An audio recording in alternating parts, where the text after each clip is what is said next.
So what we are studying now, so you have to do some homework as well. I only speak points so that you can work yourself some homework. So now we are study the sutra number 3, the verses number 3.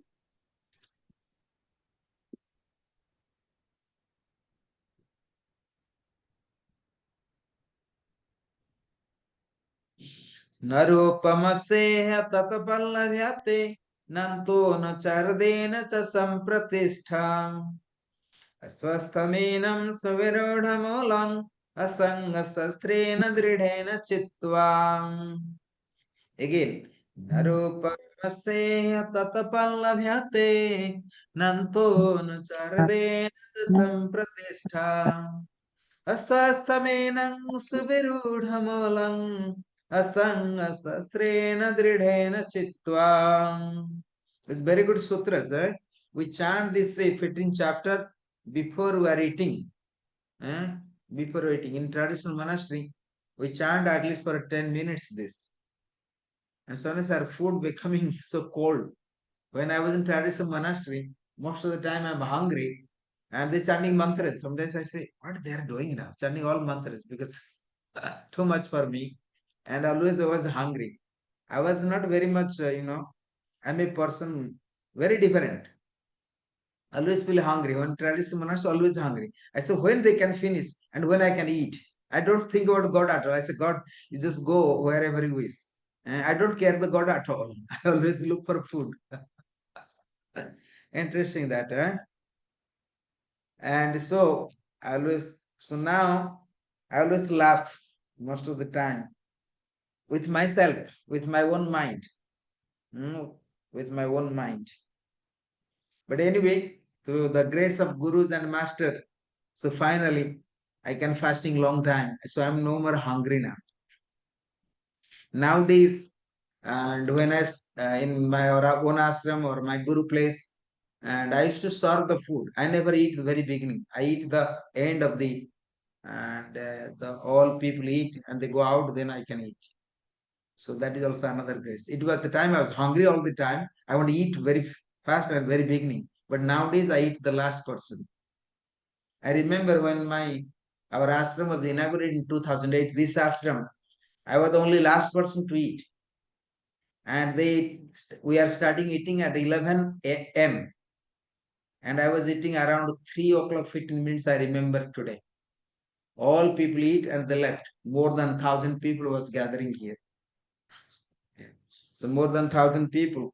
I remember that completely. I used to officially invitation more than 800. Then other people also came here. So very interesting that even a lot of food also left over there. I remember there is some kheer, some rice pudding, and we even putting the river in. A lot of people there, a lot of food was there, like that. So the third sutra, Narupamaseya tatapallamyate, Narupamaseya tatapallamyate, Nanto na chardena cha sampratistham, Aswasthamenam suvirudhamolam, Asangasastrena dridhena chitvam. ततः पदन्तात् परिमार्गिताभ्यं यस्मिन् गता न निवर्तन्ति भूयः तमेव चाद्यं पुरुषं प्रपद्ये अतः प्रवृते प्रसुता पुराणी. This is sutra number 4. So let we shall go to sutra number 3. Verses number 3. It is the form is not perceived here in that way, nor it is end, nor beginning, nor continuance. After feeling these people whose roots are well developed with the strong squad of the detachments. So,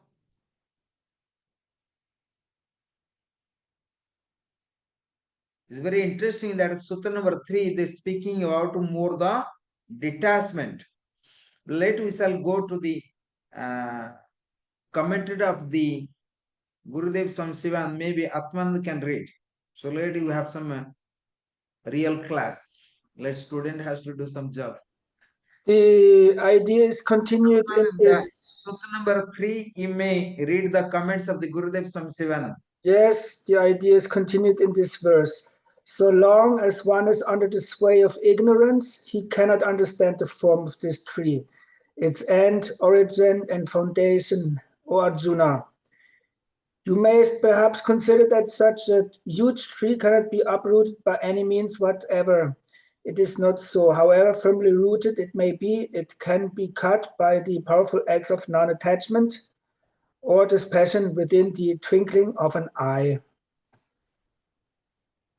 After cutting this tree, you will have to look within, meditate on the self, and behold the Supreme. Tata, as such, as described above, it is necessary to pull down castles in the air, or to break the horns of a hare, or to pluck a flower growing in the sky, or to get butter from the milk of a tortoise, or oil from a stone.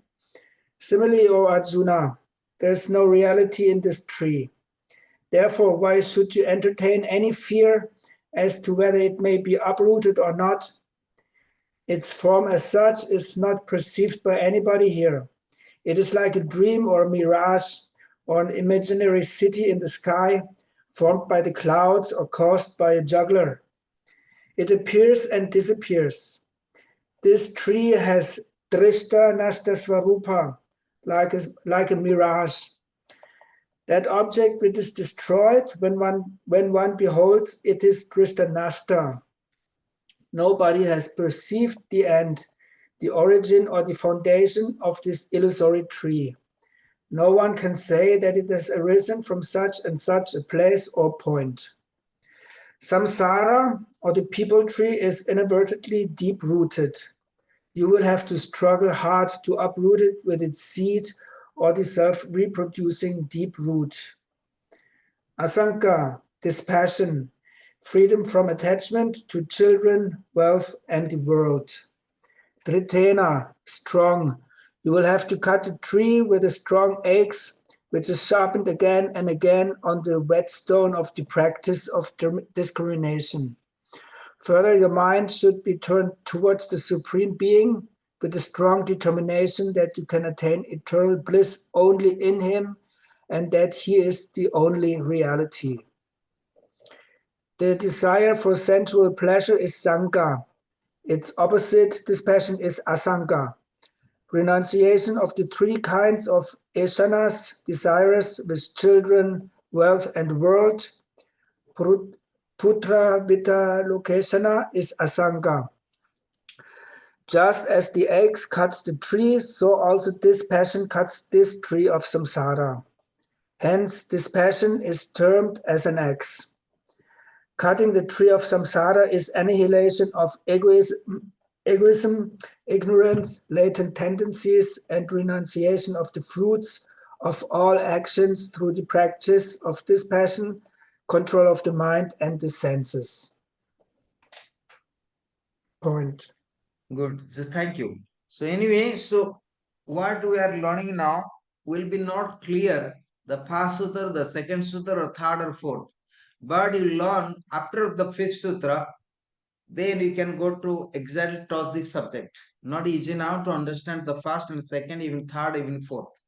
But when you go to fifth sutras, and then you can be more clear and understand these chapters. Very beginning, very difficult to understand. But somehow you have to understand. And when say urdham mulam, you have to understand a little bit difficult. This is supreme root, the material cause of the tree of the world, has been stated earlier, and now, like this, like we are studying the second sutra, for example, they speak about how what I have been already talk with you, the attachment and detachments only start with the gunas.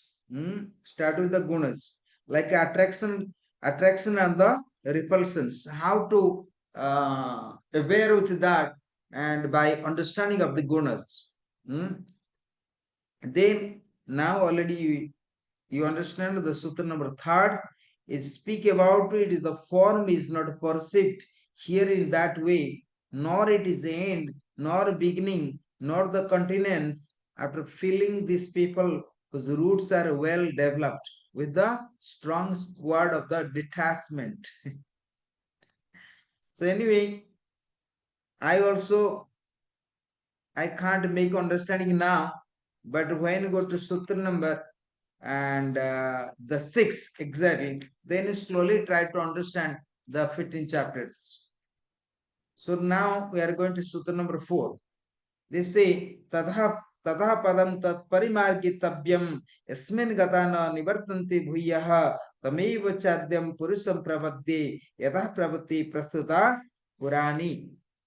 So the sutra number 4, therefore, that state has to be sought for, going where they do not return again. I take refuge in that primeval person himself, from whom has ensued the eternal manifestations. What does that mean? Thereafter, that state has to be sought for a going where they do not return again. It means once your enlightenment, once you merge in the supreme consciousness, then no return to come to this samsara. But then Sutra number 6 is going to explain. So where I have to go? How it looks like that? So that's going to explain later. Okay. So now you have to learn the Sutra number 4 is all about the Sutra number 4 speak about the sense of enlightenments. And once you achieve that consciousness, you never can retain. So therefore they say that Tata Tata Padam Tarimargi Tataha Padam Tat Parimargitavyam Yasmin Gatana Nivartante Bhuyaha. So Tataha Padam Tat Parimargitavyam Yasmin Gatana Nivartante Bhuyaha. You never can return again. Tataha Padam Tat Parimargitavyam. Once you are gone, you never can return. But most of the time we go and come back. Most of the time we go and come back. But here, so this is the purely speaking about the science of supreme consciousness. Once you go, you never can return. Tataha, thereafter, that padam, state of Vishnu. But they speak about Vishnu here. Tataha padam tat parimargitavyam yasmin gatana nivartanti bhuyaha. The state of Vishnu. But generally we don't speak like this. So it's a state of the God, state of the supreme consciousness. Parimargitavyam has to be sought for. That is realized. Gataha, going, entering. Yasmin, where, into which state. They do not. And nivartayaha, return. Bhuyaha, again for worldly life. So once you attain the supreme consciousness, divine consciousness, you never can return to the samsara of the sufferings. This is the sutra number 4. Tataha padam tat parimargitavyam yasmin gatana non-nivartante bhuya, never return. Then what happening? Tamiva chadam purusam prapadye yataha pravate prastuta purani. So then how, as to how is to be sought for. The Lord says, Prapadde, I take refuge, tam, in that. Adyam, primeval, existing from the beginning, Purusham, person. So Purusha generally translated as a male, but here Purusha as a translated as a supreme consciousness. We said Om Sahasra Rekha Purukha. When you study Purusha Suktam, when you study Purusha Suktam, means the science of a creation. Purusha Suktam all about how this world is created. When you study Sanskrit, says Sahasra Rekha Purukha. Purukha means translated as the old big, old person. Who is old? Who is old? God is only old. We are coming and going. So God it was, He will be here all the time. And we are coming, going. So God is the only alone, is the old person, old being in this whole universe. Understand me a little bit? So who is the old man? Old person? Only God is the old man, old person. And therefore we say Sahasra Sirikha Purukha. So Sahasra Sirsa means the 1,000 head. That we say we are actually speaking about Lord Vishnu as per the devotional way. So Lord Vishnu have the 1,000 heads. Sahasra Sirikha Purukha is the supreme being. So God have the 1,000 heads. So God can think too much. We can't think. We have only one head. So because God need 1,000 head, he can think about you, right? If one head only can think about your papa, mama, children, dog, cat, mouse, that's all. That is your life. So you need lot of head so that you can think about all beings. So God have the million heads, billion as per the persons. Interesting story, right? So there God say that I need so many heads because one head I cannot think too much. So as a human being, we have only one head. Therefore, we are suffering. So you need so many head so you can have less thinking and meditate more. Actually, not. I make jokes. If a million heads, we have too many thoughts also, more responsibility. More responsibility. Anyhow, so it means God can think more than us. What I mean here.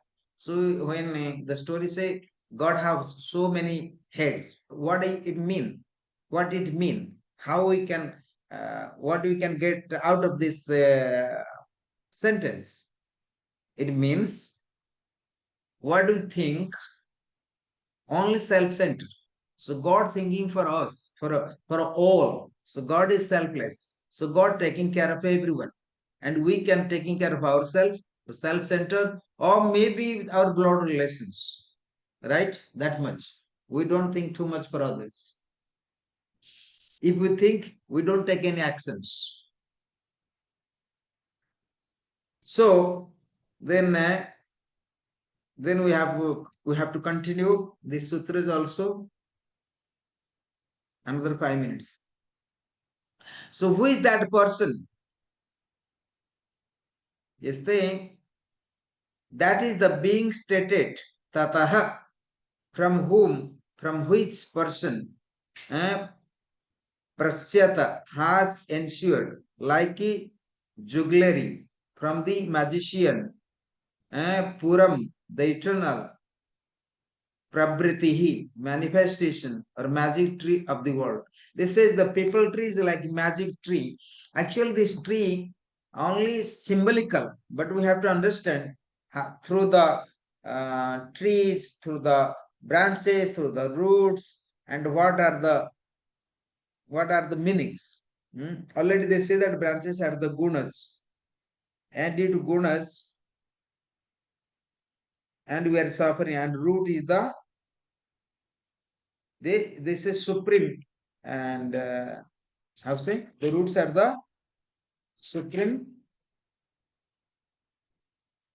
The roots are the upward, the branches of downward, and of which Vedas are the leaves, the impassible, and he who knows realize it is the knower of the Vedas. So they say, and here is another word. They say that the branches are Vedas. What that mean?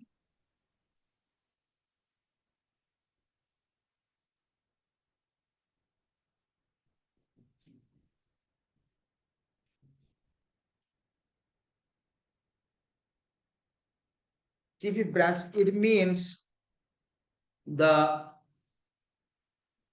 leaves, the branches are if the Vedas. So then we have to understand who know the Vedas. That means they can realize everything. What that means? It means to realize, to understand the four Vedas. And you have to understand what is the Vedas. For example, when you study Bhagavad Gita, as you European student, what is Vedas? And why the branches are all Vedas? But same time, branches are also gunas. So branches are Vedas means like Rig Veda, like Athar Veda, Sam Veda, Yajur Veda. These all are the Vedas speaking about how to enlightenment, how to understand ourselves, the mind, the emotion, the karmas. So branches the samsara. So by understanding them, by channeling them, by understanding them, by meditating them, or whatever, then we can attain the enlightenment. It means to go to the root and go to the root, go to the supreme consciousness. So to knowing the Vedas, to knowing the branches, then we can go to the roots. But still it's very difficult now to understand this. Then another way they're speaking about the Sutra number 4. Once we are entering that consciousness, you not return. So once we are going to the attaining the supreme consciousness, not return to samsara. Naru tataha tat parivar tataha, the Sutra number 4. Tataha padam tap parimargitapyam yasmin gatana nivartanti bhuyaha tamev chadyam purusham prabhati yatah prabhati prastha purani. So can read the Atmanan Sutra number 4. Sutra number But this 4. chapter I will go to also speaking to all of you by Saturday, Sunday. We have to be more clear and different commentators, different understandings. So please go, Sutra number 4. Commentary to Sutra number 4. That which fills the whole world with the form of existence, knowledge, bliss, is Purusha, or that which sleeps in this Puri, city of the body, is Purusha. Single-minded devotion, which consists of ceaselessly thinking or of meditating on the Supreme Being, is sure means of attaining self-realization. Taking soul refuge in the primeval Purusha is the means to know or realize that supreme goal, going whither the wise do not return again to this world of death. The aspirant should know the abode of Vishnu. He should struggle hard to reach it. He should seek it by taking refuge in the primeval Purusha. If he reaches this immortal abode of Vishnu, or the imperishable Brahmic seat of the ineffable splendor and the glory, he will never return to this mortal world. The primeval Purusha, or the pure Supreme Being, who is existence, knowledge, bliss, absolute, is the goal or the supreme abode of the abode of Vishnu. Just as the illusory objects like elephants, horses, etc., come forth through the jugglery of the magician, so also this ancient energy or the original divine power or emanation of this tree of illusory samsara has streamed forth from that primeval Purusha. This was 2.4. Okay, good. So now we are going to Sutra number 5. And who can really attain the state of enlightenment? Who? And who is eligible? This what kind of person reach that state? And this being is a, and the Sutra number 5 going to answer, who can attain this consciousness? Who can attain the supreme consciousness? How we can cut the karma, the samsara?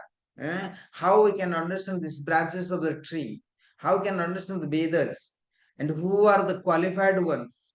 So that the Sutra number 5 going to give some answers. That what we have been studying until the Sutra number 1, 2, 3, 4. Now Sutra number 5 going to give the good answers. Nirmana moha jita sanga dosa adhyatma nitya vinivritta kamaha Vimukta Sukhadakha Sangi Gachanta Mudha Padama Vayanta Nirmana Moha Jita Sanga Dosa Adhyatma Nitya Vinivritta Kamaha Vimukta Sukhadakha Sangi Gachanta Mudha Padama Vayanta. So who can attain the supreme consciousness, and who can cut the karma of the samsara, and who can attain that supreme consciousness so that it cannot be returned again to the karma of the samsara. They say that the wise ones who are free from pride, nirimana moha, jita sanga dosa, those who are free from pride and non-discriminations, no judging, no comparing, and free from all pride means all ego, who have the conquered the evil of associations. That means no associations are evil. So what kind of association evil we have? So who have the good association, sangha, not the association of the evil energy, who are the ever devoted to the spirituality and completely free from the desires, free from the duality called happiness and sorrow. Interesting. If our attachment to happiness and if our attachment to of what? Sorrow. I mean, so you have to free from happiness and sorrows, only can attain the supreme consciousness. Those who are free from duality, then another can reach that on decaying state. So three things to be understood here. Nirmana mohajita sanga dosa adhyatma nitya vinivritta kama. A wise person who free from name and fame, who is free from discriminations, and who is free from evil association, evil energy. It means who have associated with the truth, companions, good energy, good association, good people, like-minded people. Only person can attain the supreme consciousness. And those who are ever devoted to the spirituality also. So a, a person, a being who is completely devoted to the supreme personality, to divine, also person can attain the supreme consciousness. And those who free from all kind of desires, all kind of wishes, what does that mean? Those are free from the attachment. Those are free from the gunas.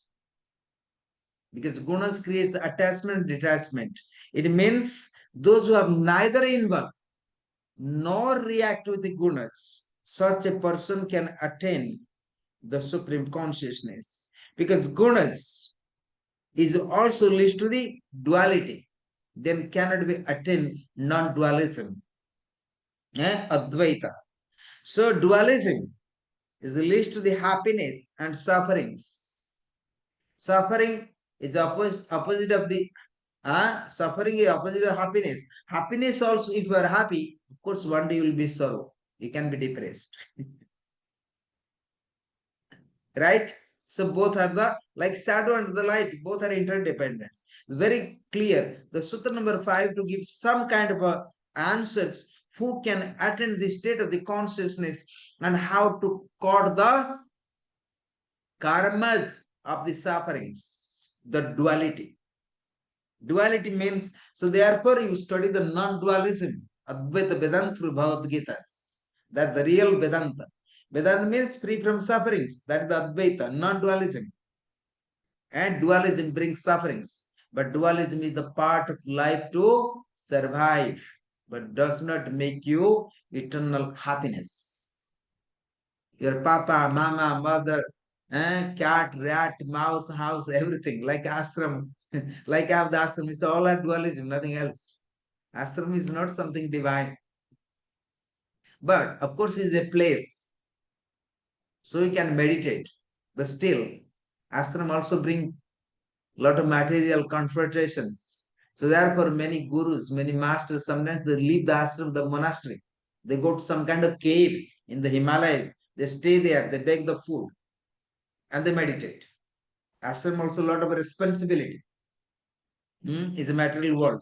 So therefore, so you have to free from all kind of dualism in order to attain the supreme constant non-dualism.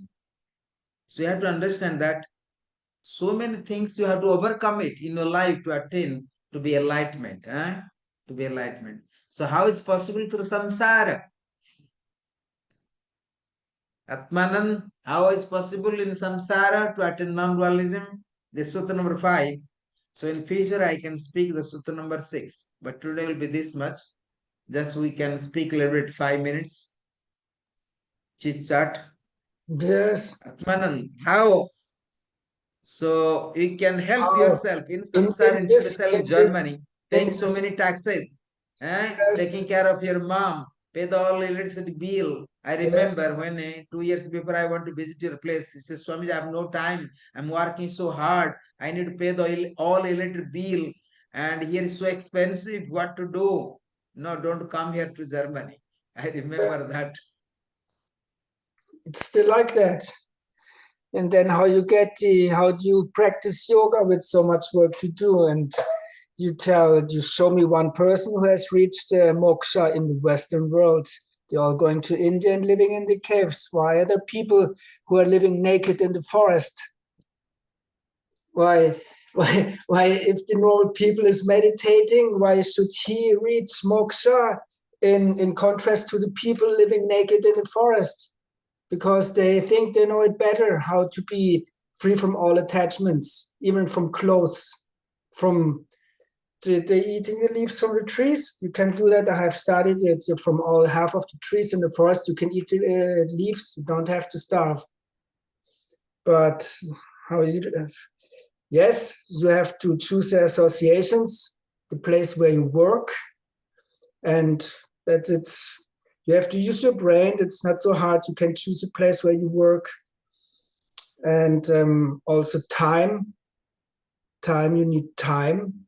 When we got initiated into Kriya Yoga and you gave us the program which to practice Kriya Yoga, if you do it full, it takes 90 minutes. How you do that each day, 90 minutes practicing Kriya Yoga, and you want still do the asana like Surya Namaskara. I no longer do 70 rounds of Surya Namaskara because of time. I need time. So, but in the end was also the chapter 15 of the Bhagavad Gita is telling us is continuous practice, meditation. Because why do you do asanas? So you can sit longer in Padmasana.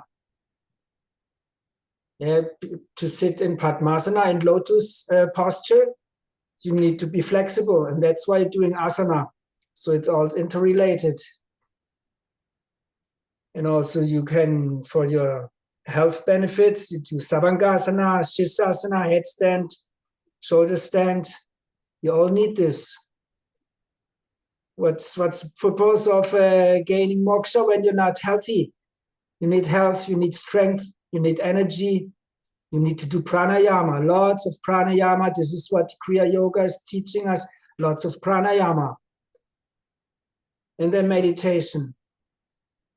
Yes, and that you must invest. What are you investing in your life? This is not only, especially young people, you see what you see. You don't have to ask the people for their philosophies. You see how they talk, you hear how they talk, and you see what they are buying, what they're putting their first priorities into. Then you see their philosophies. You don't have to talk with them about philosophy. You know that. You see already. And so it's best is you look for people who have about the same. Here in Germany, it would be working in a church or in a hospital. There you find the most people who are living a spiritual life, not in a factory, not in a laboratory.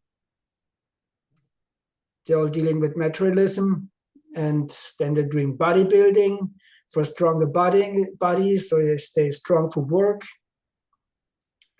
And materialism, spiritualism is only for them, it's a talk and nonsense to make fun of it. So you don't talk about it anymore. But it's like one of your swamis, when we talked about moksha, he asked us, with whom can you talk about it? It's only here. Only here you can talk about it. In the virtual ashram, in the Zoom meetings. But outside, in my world here in Germany, in the city, I can talk with nobody about it. Nobody. Yoga for them, it's like Surya Namaskara, standing on one leg. That's it.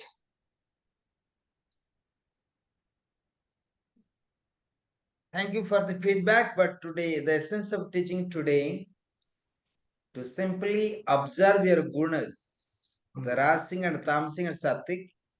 If you can balance, if you can harmonize your three gunas, so naturally you can free from attachment of your desires, the wishes. If you harmonize your wishes, so naturally, and you can attain the supreme consciousness, and by cutting your karmas, because all gunas leads to the attachment to your objectives, attachment to your subjectives, and you must free from object and subjectives. So all about today, the essence is how to understand your gunas. Which guna leads to me sufferings? Which guna leads me to happiness? Which guna can lead to me content? So it's very important, not about happiness and sufferings, but remain content.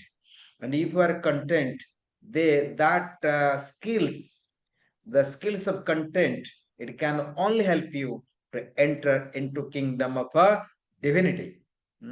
That's all about today.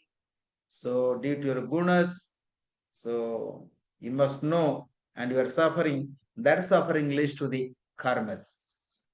So later we have to understand how to free from the karmas. So that's the essence of today. And that is Sutta number 5. So very beginning, very difficult to understand Sutta number 1, 2, 3, 4, until the 5. But 6 Sutta number, you will understand more clear. They say, Natad bhasate surya, na sansaka na pavakaha, yadgatva na nivartanti, tadhama paramam mama.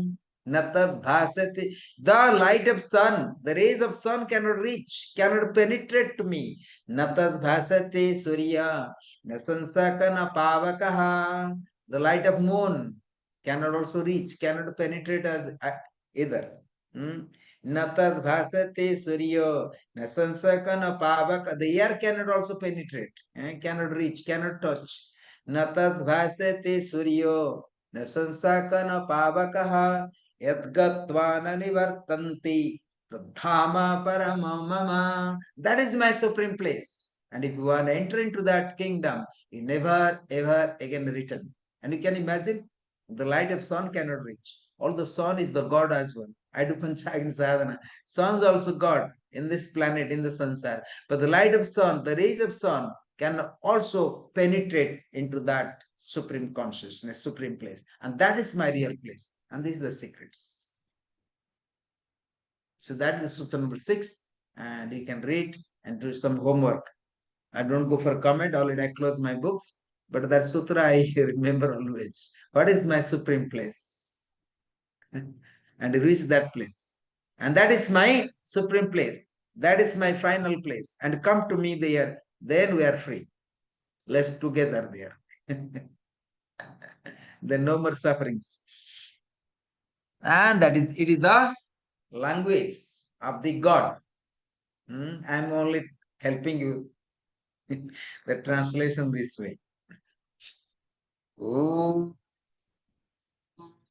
Sankaram Sankaracharyam Kesavam Badarayanam Sutravasakritam Vande